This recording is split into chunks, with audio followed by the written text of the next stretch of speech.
Hello, good evening everyone. My name is Anuradha Mishra and स्वागत है आपका आज की इस क्लास में। आई एम रियली सॉरी, थोड़ा सा लेट हो गया, कुछ टेक्निकल इशू था जिसकी वजह से क्लास कनेक्ट नहीं हो पा रही थी, बट यस आ गए हैं लाइव। और आज की क्लास में फिर से कुछ क्वेश्चन सॉल्व करने वाले हैं। माइक ऑन है ना? हाँ। हेलो, गुड इवनिंग, बहुत बहुत स्वागत है आप सबका टारगेट गुरुकुल के चैनल पर।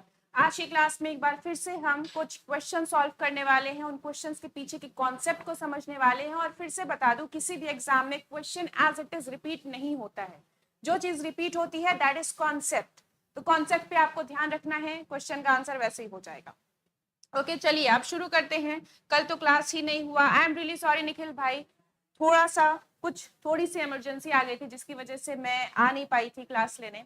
I am really sorry for that. चलिए आज शुरू करते हैं बिना किसी देरी के, ऑलरेडी हम लेट हो चुके हैं। तो आज की क्लास में फिर से वही जैसे हमने आखिरी क्लास में किए थे 30 क्वेश्चंस, आज भी वही करने वाले हैं। ठीक है, वन बाय वन देखेंगे। तो सबसे पहला जो क्वेश्चन है आपकी नजरों के सामने, क्या कहता है? फिल इन द ब्लैंक्स का ही क्वेश्चन है। ठीक है, the student interpreted, intuned, interrupted या interfered the conversation without waiting for the speaker to stop talking। क्या कहता है? जो स्टूडेंट है उसने क्या किया होगा कॉन्वर्सेशन में, क्या किया होगा कि उसने स्पीकर का वेट ही नहीं किया कि भैया स्पीकर अंकल जो है वो रुक जाए, बात करना खत्म कर दे, उसके बाद में बोलो। उन्होंने क्या किया होगा? कॉन्वर्सेशन को इंटरप्रेट किया होगा, या फिर इंट्यून किया होगा, इंटरप्ट किया होगा, या इंटरफेयर किया होगा। तो आपने ध्यान दिया होगा, कभी आप टीचर के बीच में अगर बोल देते हो तो कहता है डोंट इंटरप्ट, बाधा मत डालो, है ना? मेरे बोलने में क्या करो, बाधा मत डालो। तो क्या होगा? इंटरप्टेड। ओके, इंटरप्रेट मतलब क्या होता है? व्याख्या करना, लिख लीजिएगा। इंटरप्रेट मतलब क्या होता है? व्याख्या करना। ओके, इंट्यून ऐसा कोई वर्ड नहीं होता है, एंड इंटरफेयर तो पता है हस्तक्षेप करना। ओके, चलो भास्कर भाई पढ़ाई कर लो। नेक्स्ट आते हैं क्वेश्चन नंबर 2। क्वेश्चन नंबर 2 क्या कहता है? एक बात और, यहाँ कोई भी आपको डाउट लगे किसी भी क्वेश्चन का आंसर आप गलत कर रहे हो तो प्लीज उसका आंसर, उसके पीछे का जो कॉन्सेप्ट है जरूर लिख लीजिएगा। ठीक है, कोई वर्ड मीनिंग है जो आपको समझ नहीं आ रहा है, ठीक है, उसको भी आप नोट डाउन कर लीजिएगा। सी होगा, very good. I could not finish the work in time because I was very energetic, fatigue, lazy या टायर्ड। क्या कहता है?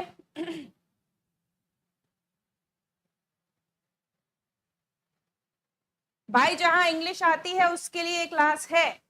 अब आप जानो आपके सिलेबस में इंग्लिश है या नहीं है। जिस एग्जाम में इंग्लिश आती है और उस एग्जाम के लिए क्लास है। आई कुड नॉट फिनिश, मैं फिनिश नहीं कर सका। क्या नहीं फिनिश कर सका? काम, वो भी समय में, मतलब समय के अंदर, यानी समय पर नहीं कर पाया क्योंकि मैं बहुत क्या था, मैं एनर्जेटिक था, इसलिए टाइम पे काम नहीं हुआ। ये तो भाई उल्टी बात हो गई, है ना? या फिर मैं फटीक था, लेजी था, टायर्ड था। वेरी गुड, ऑप्शन डी होगा। क्या होगा? टायर्ड। अब कुछ बच्चे हैं जो फटीक कह रहे हैं, तो ध्यान दीजिएगा, फटीक क्या होता है? फटीक क्या होता है? थकान। तो मैं थकान था। अगर आपको कहना कि मैं थका हुआ था तो आपको बोलना है फटीग्ड था। ठीक है, क्या था? फटीग्ड था, थका हुआ। यहाँ पे डी नहीं है, that is why we have to eliminate option B. तो क्या बचा? टायर्ड, थका हुआ था। ओके, नेक्स्ट नेक्स्ट आते हैं। नोट डाउन प्लीज जरूर कर लीजिएगा। नंबर 3 पे आते हैं। नंबर 3 क्या कहता है? I am fond to, liking to, desirous to या used to having a hearty breakfast in the morning। कि मुझे अच्छा ब्रेकफास्ट चाहिए, मुझे उसकी आदत है। मोटिवेशनल शायरी हो जाए। भास्कर भाई पढ़ाई कर लो, अभी नताशा के पीछे पड़े थे, अब तुमको शायरी सुननी है। आ जाओ, number 3, I am fond to, liking to, desirous to या used to। क्या होगा? कोई है भाई बंधु जो बताना चाह रहा है? जल्दी, क्या होगा? आई एम, फॉन्ड ऑफ होता है पहली बात, टू नहीं होता है। लाइकिंग टू, डिजायरस टू या यूज टू। जब मैं कह रही हूं कि मुझे सुबह ब्रेकफास्ट में मतलब अच्छा खाने की आदत है, तो आदत है के लिए आप क्या बोलते हो? Used to. ठीक है, इसी को आप अकस्टम्ड टू भी कह सकते हो। अकस्टम्ड टू, दोनों का मतलब क्या है? आदत है। आदत है। और ये है क्या, use to, custom to. Parts of speech की बात करें तो ये दोनों ही एडजेक्टिव होते हैं। यूज टू आपका हेल्पिंग वर्ब भी होता है, यूज टू और क्या होता है, हेल्पिंग वर्ब भी होता है। कैसे, कब यूज होगा, जब हम बोलोगे मैं ये किया करता था, पास्ट का रूटीन जब आप बताते हो, जैसे मैं बोलूं मैं पढ़ाया करती थी, तो क्या बोलूंगी, आई यूज्ड टू टीच। तो यूज टू के दो अलग अलग मीनिंग है, याद रखिएगा। एक में हेल्पिंग वर्ब है पास्ट का रूटीन बताने के लिए, और दूसरे में ये एडजेक्टिव है, आदत है बताने के लिए। So option D will be the correct answer for question number 3। Please note down कर लीजिएगा। Okay, next, very good. अब आते हैं नंबर 4 पे। नंबर 4 कहता है प्रिमिटिव मैन प्रोबेबली, जो पहले के मनुष्य थे, पहले के आदमी थे, वो शायद, प्रोबेबली मतलब शायद, उन्होंने डिस्कवर किया था या क्रिएट किया था, रिगार्ड किया था या बिलीव किया था कि जो ग्रहण हैं सन के और मून के, वो सोर्स हैं किसके, ऑ एंड टेरर के। बताइए कि भाई ग्रहण लग गया, अब तो राक्षस आ जाएंगे, बहुत ही दिक्कत वाली बात हो जाएगी, ऐसा था क्या?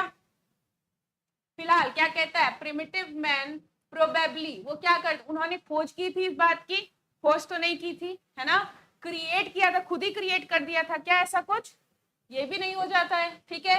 अब बचा बिलीव्ड एंड रिगार्डेड, बताइए सी और डी, देखो दो सामने से एलिमिनेट कर रही हूं, बताइए सी या डी, क्या आंसर होगा?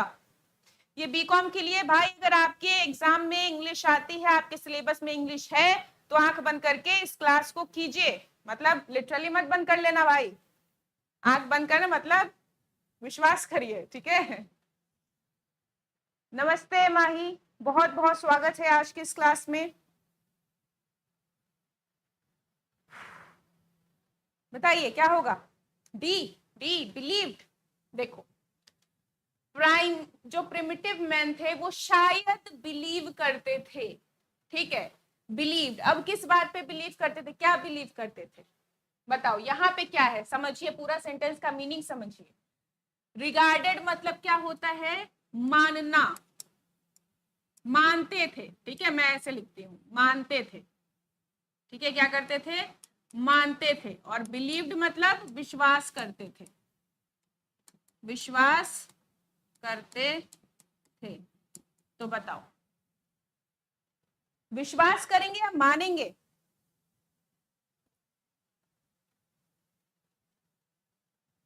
रिगार्डेड होगा मानना, जो प्राथमिक यानी जो प्रिमिटिव मैन थे वो शायद मानते थे, क्या मानते थे, कि भाई ये जो ग्रहण लगता है सूरज और चांद पे, वो हमारे लिए खतरे की बात है, वो ऐसा मानते थे, ठीक है। तो ऑप्शन सी होगा यहाँ पे मोस्ट सुटेबल आंसर।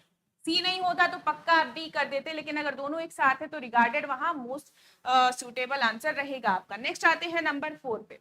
नंबर 4 क्या कहता है, नंबर 5 क्या कहता है? Martha's appeal for mercy was met with a careless response, hard response, curious response या fantabulous response from her kidnapper। तो मार्था अपने किडनैपर से कह रही है भैया छोड़ दो मुझे, देखो मेरी मम्मी इंतजार कर रही है, पापा पैसे भी नहीं देंगे, प्लीज छोड़ दो, है ना। भास्कर भाई, मैं कुछ बोल दूंगी ना तो बुरा लग जाएगा।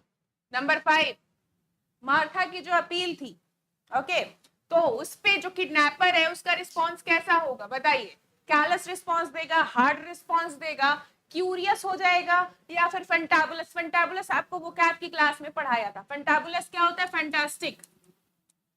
तो भाई तुम्हारा किडनैपर फैंटास्टिक रिस्पॉन्स देगा, तुम कहोगे भैया छोड़ दो, तो फैंटास्टिक रिस्पॉन्स देगा क्या?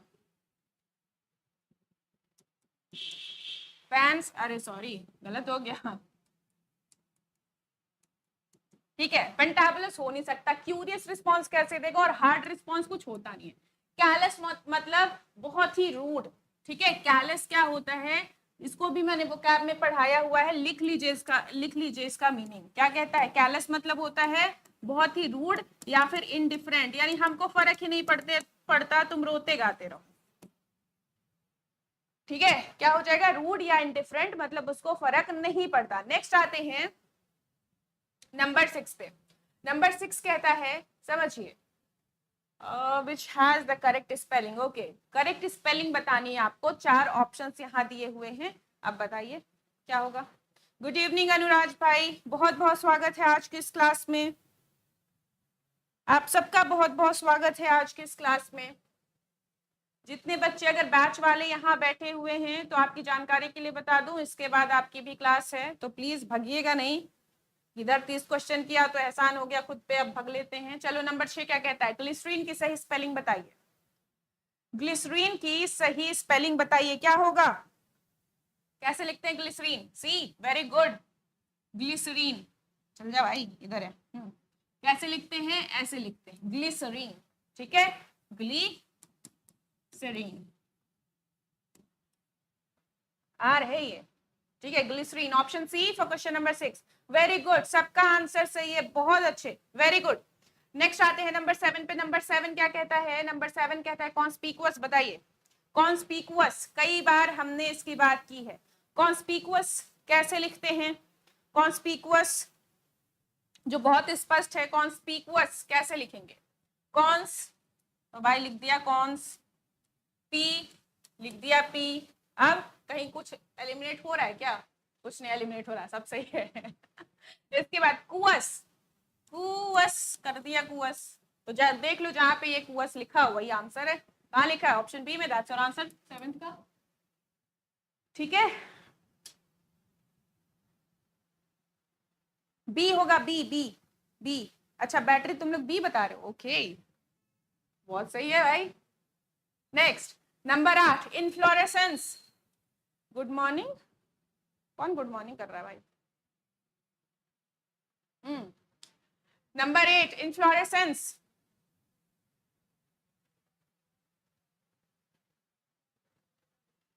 चलो इनफ्लोरेसेंस कैसे आएगा, इनफ्लोरेसेंस कैसे लिखते हैं।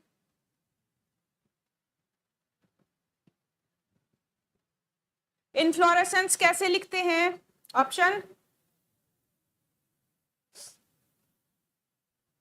इनफ्लोरेसेंस, देख लो जहां पे स्पेलिंग हो, इनफ्लोरेसेंस। ठीक है, इनफ्लोरेसेंस कहां दिख रहा है, ऑप्शन डी में, दैट्स योर आंसर।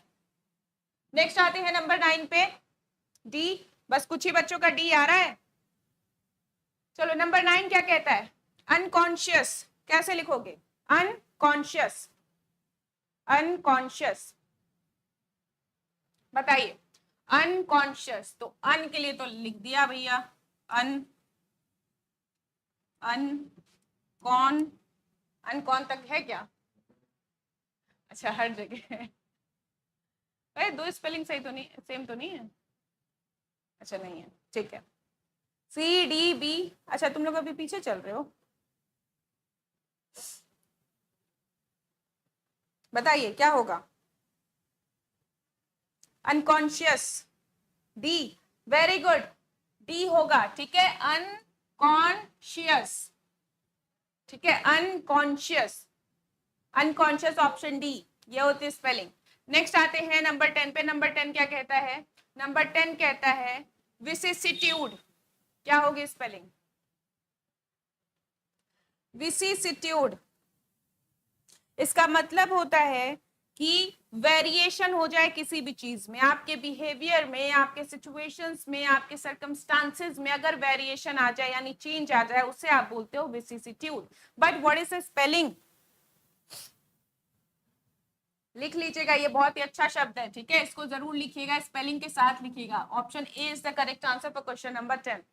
ठीक है, विसिसिट्यूड, ठीक, विसिसिट्यूड, वेरी गुड मिस्टर कोट, बहुत अच्छे। ऑप्शन ए होगा क्वेश्चन नंबर 10 का आंसर। नेक्स्ट आते हैं नंबर 11 पे। 11 क्या कहता है, 11 बात करता है क्लोज टेस्ट की। तो पिछली क्लास में आपने देखा होगा बहुत दिक्कत हुई थी हमें, बट इसलिए यहाँ पे हमने क्या किया है, आज इस क्लोज पूरे पैसेज को यहाँ लिख दिया है। ठीक है, अब अच्छा उतना बड़ा नहीं है, ऊपर तो सिर्फ इंस्ट्रक्शन है, ये लिख दिया हमने। अब बस यहाँ से देखना है, यहाँ से आंसर कर देना है। ठीक है, क्या कहता है समझिए। तो I make list to keep my कौन सा लेवल डाउन करूंगा, किस चीज का लेवल डाउन करने के लिए मैं लिस्ट बनाता हूँ? Anxiety level, blood level, tension level या शॉपिंग लेवल? बताओ। अगर मैं लिस्ट बना रहा हूं तो किस चीज के लेवल को नीचे रखने के लिए? तो ब्लड लेवल, भैया तुमको ब्लड कम क्यों करना है?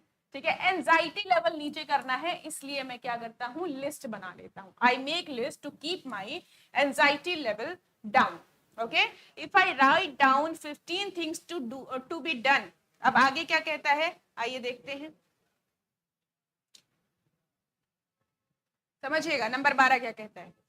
कहता है इफ आई राइट डाउन 15 चीजें टू बी डन, ये 15 चीजें करनी है, अगर मैं ऐसे लिखता हूं तो आई, ठीक है, I win that vague, lose that vague, या गेन या get that vague nagging sense that there are an overwhelming.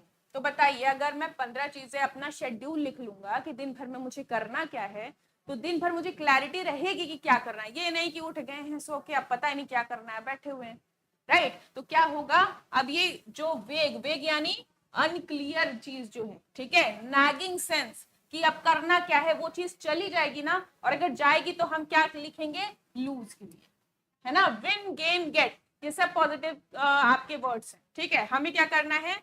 उस अनक्लैरिटी को हटाना है, और हटाने के लिए क्या करेंगे? Lose. I lose that vague nagging sense that there are okay, there are an overwhelming. आगे देखते हैं क्या है, आइए। Overwhelming, there are an overwhelming sense of things, number of things, list of things या time of things? बताइए, to be done, बताइए, बताइए। नंबर 13 है, इतना पास से दिखता नहीं, हाँ यहाँ से ज्यादा सही दिखता है। सेंस, नंबर, लिस्ट या टाइम ऑफ थिंग्स? क्या होगा? सेंस ऑफ थिंग्स होगा, नंबर ऑफ थिंग्स होगा ना। अगर मैं ऐसे लिस्ट बना लेता हूं तो मैं समझ जाता हूं मुझे क्या करना है, क्या नहीं करना है ना? तो क्या होगा? An overwhelming number of things. Option B, number of things. Things कहां गया? To be done, all of which are on the. अब देखते हैं ऑन द के साथ क्या लगना चाहिए। ऑन द, समझिए, देखो फिर से पढ़ते हैं। I make list to keep my anxiety level down. If I write down 15 चीजें to be done, I lose that vague nagging sense that there are an overwhelming number of things to be done, all of which are on the edge of being forgotten, brim of being forgotten, या verge of, on the verge of होता है ना, on the verge of, कि भैया आप तो है कि इतने सारे काम है जो मैं भूल ही जाऊंगा अगर नहीं लिखूंगा तो on the verge of being forgotten, ठीक है। and on the other hand controls his, आइए देखते हैं आगे क्या है। controls his accuracy, stress, money statement precisely by forgetting them. Okay, ठीक है। क्या चीज कंट्रोल होगी? देखो बात क्या थी कि भाई एंजाइटी लेवल मेरा बहुत बढ़ जाता है अगर मुझे पता ना हो कि दिन भर करना क्या है। अगर मैं लिस्ट बना लेता हूं तो एंजाइटी लेवल कम हो जाता है, ठीक है। जितनी दुनिया भर की चीजें हैं मुझे क्लैरिटी है कि मुझे क्या करना है क्या नहीं करना है, ठीक। तो जब इतनी सारी बातें हो गई तो फिर यहाँ हम कंट्रोल किस चीज को कर चुके हैं? एक्यूरेसी को कंट्रोल करने वाले हो, स्ट्रेस को, मनी को, या स्टेटमेंट को? जब बात एंजाइटी की हो रही है तो एंजाइटी का शब्द क्या स्ट्रेस नहीं दिख रहा है? ऑप्शन बी हो जाएगा 15वें का। वेरी गुड, आओ नेक्स्ट आते हैं। अगला है आपका स्पॉटिंग एरर, ठीक है। The music teacher let Radhika and I play the piano. ये जितने यहाँ पे बकवास कर रहे हैं कमेंट सेक्शन में, जरा अगर बुद्धि हो 2 पैसे की तो यहाँ आंसर कर दो यार। हाँ, यहाँ दिमाग नहीं लगेगा तुम्हारा, 2 पैसे का दिमाग यहाँ नहीं लगेगा पढ़ाई लिखाई में। बस बैठ के ये सब काम करवा दो। कोई इनकी बहन के साथ ये सब कमेंटबाजी करेगा, इनको बहुत अच्छा लगेगा।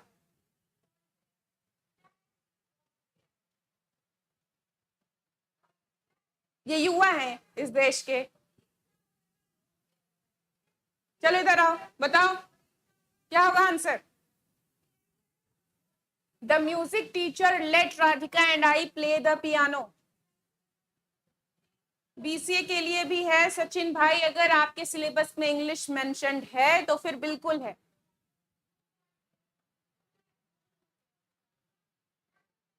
क्या होगा?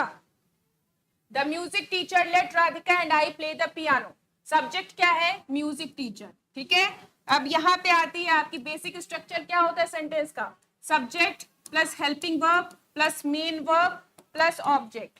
फिर आपको बताया कि अगर प्रेजेंट इंडेफिनिट और पास्ट इंडेफिनिट का अफर्मेटिव है, there is no need of any helping verb, यानी कि अब आएगा सब्जेक्ट के सीधे बाद मेन वर्ब। तो मेन वर्ब क्या आई? लेट। ठीक है, लेट आ गया। अब लेट के बाद क्या आता है भाई? ऑब्जेक्ट आता है। तो ऑब्जेक्ट कौन है? राधिका और दूसरा आई। लेकिन आई तो भाई सब्जेक्टिव केस होता है, ऑब्जेक्टिव केस क्या होता है? मी होता है। तो हमको आई की जगह क्या करना पड़ेगा? मी करना पड़ेगा। That's your answer, option C, Radhika and me. ठीक है, और यहीं से एक बात और याद रखना, जितने भी म्यूजिकल इंस्ट्रूमेंट होते हैं उनके साथ हम द लगाते हैं। तो द पियानो अगर पेपर में ऐसा है यहाँ मी हो लेकिन प्ले पियानो लिखा हो तो ध्यान रखना द लगेगा। सारे म्यूजिकल इंस्ट्रूमेंट्स के साथ हम द लगाते हैं। सी होगा। नेक्स्ट आते हैं क्वेश्चन नंबर 17। 17 क्या कहता है? Falling on the roof the rain attached my attention. तो छत पे जब बारिश हो रही थी, बारिश की बूंदें गिर रही थी, तो उस चीज ने मेरा अटेंशन अपनी तरफ ग्रैब किया। क्या कह रहा है? Attached my attention. Falling on the roof, the rain attached my attention. बताइए जल्दी।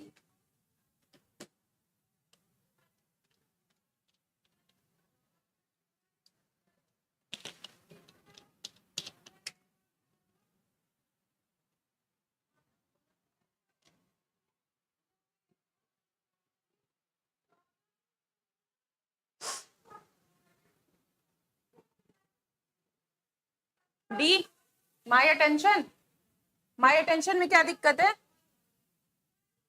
ए, सी। अच्छा अनुराज भाई, डब्ल्यू भी है। Okay, very good.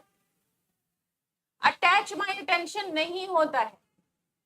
जब भी आप देखोगे आपकी अटेंशन ग्रैब होती है या फिर कैच होती है। ठीक है, तो क्या होगा? ऑप्शन सी, अटैच यहाँ पे नहीं होगा। ठीक है,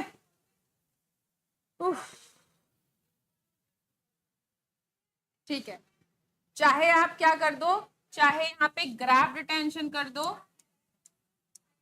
ग्रैब्ड माई अटेंशन, या फिर कैच का second form caught, caught my attention. दोनों में से कुछ भी कर दो, सही हो जाएगा। नेक्स्ट आते हैं नंबर 18 पे। 18 क्या कहता है? The dog barks loud when ever it sees a stranger. The dog barks loud when ever it sees a stranger.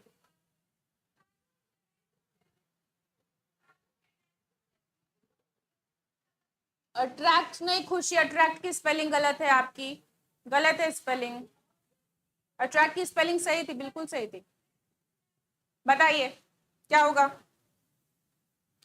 Number 18, the dog barks loud when ever it sees a stranger. अगर आपने grammar नहीं पढ़ी है आपको सही लग सकता है, ठीक है कि भाई एकदम ठीक है, बढ़िया है, बट ध्यान रखिए एक चीज होती है एडवर्ब। ठीक है, क्या होती है? पार्ट्स ऑफ स्पीच में कभी जीवन में पढ़ा हो, एडवर्ब नाम की चीज होती है। किसके लिए आती है? किसी दूसरे एडवर्ब के लिए आ जाएगी, एडजेक्टिव के लिए आएगी, एंड मोस्ट इंपॉर्टेंटली वर्ब के लिए आती है। ठीक है, अब यहाँ देखिए, द डॉग क्या हो गया? सब्जेक्ट है ना, द आर्टिकल है, डॉग क्या है? आपका कॉमन नाउन। ओके, बार्क्स यहाँ पे क्या है? वर्ब है।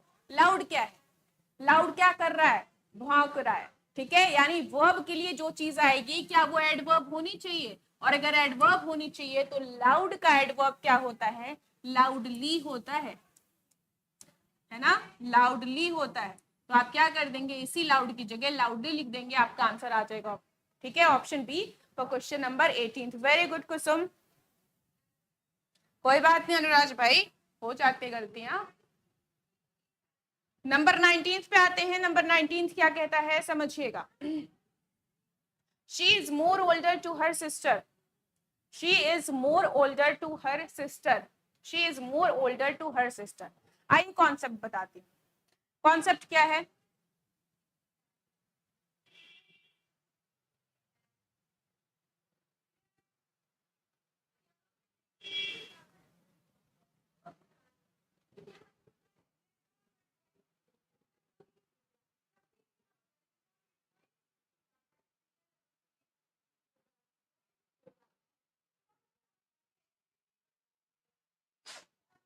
She is more older to her sister. Concept होता है क्या? एक होता है एल्डर, ठीक है, और एक होता है क्या? ओल्डर। ओके, एल्डर क्या होता है? दोनों का मतलब है बड़ा, ठीक है, बड़ा। तो एल्डर जो होता है वो आप सेम फैमिली में रखते हो, जहां पे ब्लड रिलेशन दिखे, है ना, सेम फैमिली में आप बोलते हो। जैसे आपका भाई आपसे ओल्डर नहीं है, एल्डर है, ठीक है, क्योंकि सेम फैमिली में है। लेकिन ओल्डर जो है वो सेम फैमिली के लिए नहीं आएगा, वो किसी सेपरेट के लिए आएगा, है ना, सेपरेट फैमिली वाले के आएगा। जैसे यहाँ पे मैं रहूं, एक और टीचर रहे, तो मैं कहूं मैं इनसे ओल्डर हूं क्योंकि वो मेरे घर के नहीं है, ठीक है। तो ओल्डर और एल्डर में यही डिफरेंस होता है। Here we are talking about she and her sister, तो वो तो सेम फैमिली में है, तो हम क्यों लगाएंगे मोर ओल्डर? हम क्या लिखेंगे? Elder. She is elder to, she is elder to her sister. Option B for question number 19. I hope it is clear. Next आते हैं नंबर 20 पे। 20 क्या कहता है? Your stomach can hold about a liters of foods.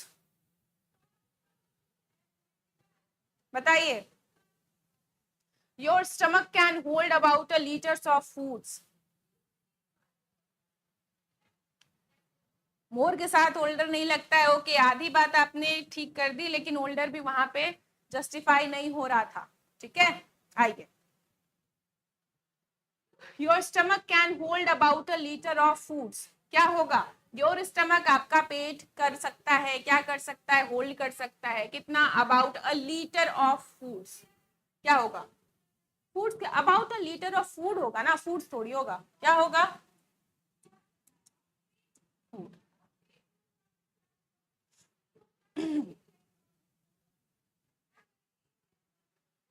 21 पे आते हैं, फिर से आ गया आपका क्लोज पैसेज, ठीक है, ध्यान दीजिएगा। 21 क्या कहता है? मैं थोड़ा दूर जाके पढ़ती हूँ। और ये मतलब कुछ लोग इतने ज्यादा फ्री हैं कि क्या बताया जाए। आओ, क्या कहता है 21? बताइएगा, है ना। After a cancer scare I was warned, for warned against, warned by, warned to. किसी चीज के खिलाफ आपको वॉर्न किया जाता है, और इसलिए खिलाफ वॉर्न किया जाएगा तो क्या होगा? अगेंस्ट, ठीक है। 21 का हो जाएगा ऑप्शन बी। ओके, लीटर के साथ फूड कैसे? लीटर के साथ फूड इसलिए क्योंकि जो हम खा रहे हैं वो अंदर जाते जाते लिक्विड हो ही जाता है, ठीक है। जो भी हम खा रहे हैं उसमें सलाइवा मिला, और वो जो होता है फिर थोड़ा सा चिपचिपा और लिक्विड फॉर्म में आ जाता है, सारा हम चबा लेते हैं तो। ओके, नेक्स्ट 22 पे आते हैं। 22 क्या कहता है? आइए देखते हैं। कहाँ थे? आई was warned against pursuing my dream of having a baby, still my brush with mortals creation mortality या fever inspired me to try to find a child who was in। तो मेरा क्या?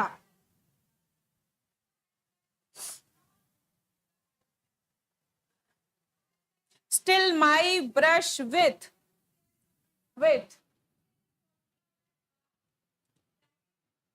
my brush with mortals creation mortality या fever, यहाँ किसका बन रहा है भाई? किसी चीज ने तो मुझे इंस्पायर किया कि भाई अपना बच्चा नहीं, लेकिन हाँ कोई कोई और बच्चा हम ले सकते। तो मेरा जो वो सामना हुआ था किससे? मॉर्टेलिटी से, कि भाई मैं तो निपट भी सकती हूँ क्योंकि मुझे तो कैंसर था, है ना, तो निपटा भी जा सकता है, इसलिए काम करते हैं अपना बच्चा नहीं कोई और बच्चा देख लेते हैं। तो mortality with mortality inspired me to try to find a child who was in क्या? in, देखते हैं options. in danger, in risk, in fertility या in awe। क्या होगा? who was in आगे सेव करने की बात है भाई साहब, तो डेंजर से ही तो सेव करोगे, ऑप्शन ही हो जाएगा who was in danger to save a, save क्या करेंगे, आइए देखते हैं क्या सेव करना है। Save a death, conscious, life या पर्पस, क्या सेव करेंगे, लाइफ सेव करेंगे, है ना, किसी का जीवन बचाएंगे, तो ऑप्शन सी हो जाएगा, save a life if I could not create one. अगर मैं किसी एक लाइफ को क्रिएट नहीं कर सकती तो आइए बचा ही लेते हैं। Okay, so my husband and I decided to, क्या डिसाइड किया होगा कि बच्चे को क्या किया जाए, अडॉप्ट करें, अडॉप्ट करें, गिव करें, अडेप्ट करें, बताइए क्या करेंगे। अब यहाँ पे होमोनिम्स का बहुत अच्छा कॉन्सेप्ट है, ये तीनों देखिए, adopt, adopt, adapt, same same दिख रहे हैं, थोड़ी सी स्पेलिंग चेंज है, मीनिंग क्या है उसकी बात करते हैं, ठीक है। अडॉप्ट होता है क्या, गोद लेना, क्या लेना, गोद लेना। तो आंसर तो आप समझ गए भाई कि मैं और मेरे हस्बैंड क्या चाहते हैं, हमने डिसाइड किया कि हम एक चाइल्ड को अडॉप्ट करेंगे, गोद लेंगे, so option is the correct answer. But let's talk about adopt and adapt. Adopt मतलब होता है अपनाना, अपनाना, ठीक है, और अडेप्ट मतलब होता है स्किल्ड, अडेप्ट मतलब होता है स्किल्ड, जिसे बोलते हो हिंदी में कुशल। ऑप्शन ए होगा आपका आंसर, बाकी ये सबका मीनिंग जरूर लिख लीजिएगा। ऑप्शन ए, वेरी गुड, बहुत अच्छे, सबके आंसर सही है। नेक्स्ट आते हैं नंबर 26 पे। 26 कहता है, because of his excellent loquacious skills, convincing skill, presentation skill या ऑरेटरी स्किल, कैसी स्किल होगी कि he could mesmerise the crowd with the power of his speech, यानी बोला बहुत अच्छा है ना, बोला अच्छा है तो क्या होगा, इसकी वजह से पूरी क्राउड को उसने मेस्मराइज कर दिया। तो कैसी स्किल्स होंगी, लोकेशियस, लोकेशियस मैंने आपको पढ़ाया था वो कैब में, लोकेशियस मतलब क्या होता है, टॉकेटिव, तो बक बक बक बक करेगा और ये भीड़ को मंत्रमुग्ध कर देगा क्या, टॉकेटिव आदमी सबको मंत्रमुग्ध नहीं कर सकता, जो अच्छा बोलेगा वो जरूर कर सकता है। तो जो अच्छा बोलेगा कहाँ दिख रहा है, ऑरेटरी में, ओरल से मिल रहा है ना, ऑरेटरी, प्रेजेंटेशन पता है तुम्हें और कन्विंस करना भी पता है, तो यहाँ क्या होगा, oratory, option D. Very good, चलिए प्रेजेंटेशन कहीं से नहीं बैठेगा बेटा, कौन है, अल्फिया, डी होगा, ठीक है। नेक्स्ट आते हैं नंबर 27 पे। 27 क्या कहता है, the patriot was given a tumultuous welcome with his countrymen, from his countrymen, among his countrymen या by his countrymen। so अगर आपने वॉइस पढ़ा है और वॉइस में भी पैसिव वॉइस पढ़ा है और नहीं पढ़ा है तो मैं कुछ नहीं कर सकती, मैंने पढ़ाया हुआ है फ्री में यूट्यूब लाइव में, ठीक है, तो जाके एक बार जरूर देखिएगा। वॉइस अगर आपने पढ़ा है और वॉइस में भी पैसिव पढ़ा है तो आप बहुत आसानी से आंसर कर ले जाएंगे। क्या होगा, हर यूनिवर्सिटी के लिए है नीतीश भाई, अगर आपके एग्जाम में इंग्लिश आती है, सिलेबस है इंग्लिश का, तो आपके लिए है, बिल्कुल है। बाई होगा ना, किसने, देखो पैट्रियट को दिया गया ऐसा वेलकम, किसके द्वारा दिया गया, उसके लिए बाई लगाओगे ना, बाई, ठीक है। ट्यूमल्टस मतलब बहुत भीड़ आई थी, ट्यूमल्ट वैसे होता है उपद्रव, लेकिन ट्यूमल्टस वेलकम मतलब उपद्रवी का मतलब क्या होता है कि बहुत भीड़ आ गई थी, है ना। नेक्स्ट आते हैं 28 पे। 28 क्या कहता है, 28 कहता है, there is no time like the current, past, present या फ्यूचर,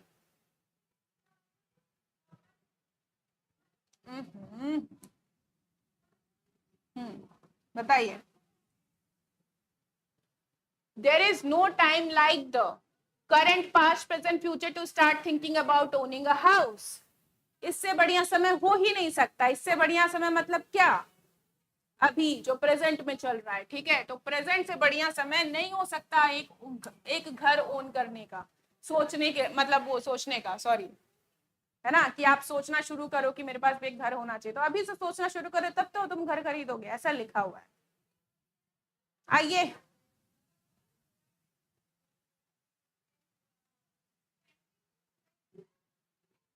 प्लीज चैट बॉक्स की डिसेंसी बनाए रखिए, बार बार रिक्वेस्ट कर रही हूं, ऐसा कुछ मत करिए जिसके लिए आपको बाद में पछताना पड़े।